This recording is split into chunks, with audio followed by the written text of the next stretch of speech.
ये सब कहने सुनने की बात है। विपक्ष के पास इस तरह का फालतू बात करने के अलावा कोई काम नहीं बचा हुआ है। आज विपक्ष का जो भूमिका होता है वो बिहार में कहीं दिखाई नहीं दे रहा है। यहाँ सिर्फ सत्ता में हम लोग हैं, माननीय मुख्यमंत्री नीतीश कुमार जी हैं और उनके द्वारा जो काम किए जा रहे हैं उसके अलावा तो विपक्ष कहीं नजर नहीं आता है। तो यही सब फालतू बात करके अपना समय बर्बाद कर रहे हैं। नीतीश कुमार जी एनडीए के पूरे देश के नरेंद्र मोदी के साथ कंधे कंधे मिला करके संयोजक की भूमिका में रहे और उनको उप प्रधानमंत्री का दर्जा प्रदान कर दिया जाए। देखिए, इस वक्त हम मौजूद हैं जदयू कार्यालय में और बीजेपी के सबसे बड़ा नेता और लीडर ने जो बयान दिया है उससे बिहार की राजनीति गर्मा गई है। देखिए, जिस तरीके से जो बयान आया है अश्विनी चौबे का और वह लगातार ट्रेंड कर रहा है कि सीएम नीतीश को उप प्रधानमंत्री बनाना चाहिए। अब यह बातें सनसनी और आग की तरह बिहार की राजनीति में फैल गई है।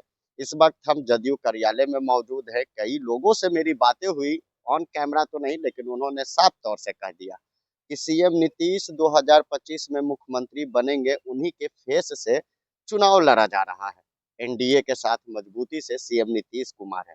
अगर सीएम नीतीश कुमार एनडीए के साथ मजबूती से हैं तो सवाल तो उठना लाजमी है भाई कि सीएम नीतीश कुमार को उप प्रधानमंत्री बनाने की बात कहां से आ गई।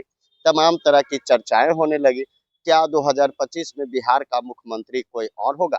तमाम तरह के बात और सवाल जो खड़े हो रहे हैं, अब कहीं ना कहीं इस पर एक सवालिया निशान भी खड़े होती है कि 2025 के चुनाव में अगर सीएम नीतीश कुमार लड़ते हैं एनडीए के साथ तो बिहार का मुख्यमंत्री कौन होगा? प्रधानमंत्री ने कहा था कि लाडले मुख्यमंत्री है सीएम नीतीश कुमार, और नीतीश के लाडले निशांत जो उनके बेटे हैं उन्होंने साफ तौर से कहा था कि बीजेपी को यह बताना होगा कि 2025 में सीएम फेस कौन होगा। हमारे पिताजी ने काम किया है, काम कर कर दिखाया है। लेकिन सवाल जब खड़े होते हैं कि बीजेपी के बड़ा नेता का बयान जब सामने आता है कि 2025 विधानसभा चुनाव तो होना ही है और पार्टी लगातार काम कर रही है, लेकिन एक सवाल ये भी छोड़ जाता है कि अगर बीजेपी के बड़ा नेता अगर कह रहे हैं कि 2025 में सीएम नीतीश को पीएम कैंडिडेट यानी उप प्रधानमंत्री बनाने की बात जो हो रही है, इसमें कितना दम है? कई तरह के सवाल खड़े हो रहे हैं। इस सवाल के बीच हम जदयू कार्यालय पहुंचे थे। जब जायजा लिया गया, कई लोगों से बात हुई तो उन्होंने साफ तौर से कहा कि 2025 में सीएम नीतीश कुमार ही मुख्यमंत्री रहेंगे।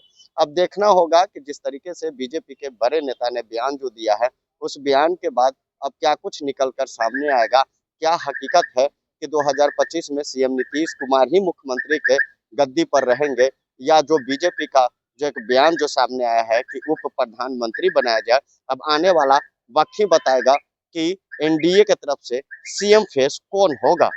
भी है अपना सीएम बिहार में बनाएगा।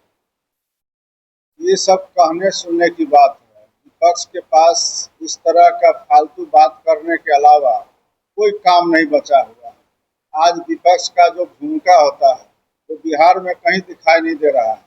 यहाँ सिर्फ सत्ता में हम लोग हैं, माननीय मुख्यमंत्री नीतीश कुमार जी हैं और उनके द्वारा जो काम किए जा रहे हैं उसके अलावा तो विपक्ष कहीं नजर नहीं आता है। तो यही सब फालतू बात करके अपना समय बर्बाद कर रहे हैं।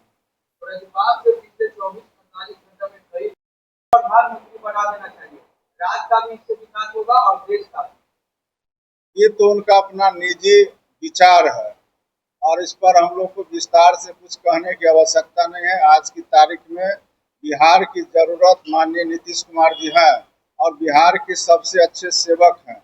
इसलिए आगे कौन नेता क्या कह रहे हैं और उस पर प्रतिक्रिया देने की आवश्यकता नहीं।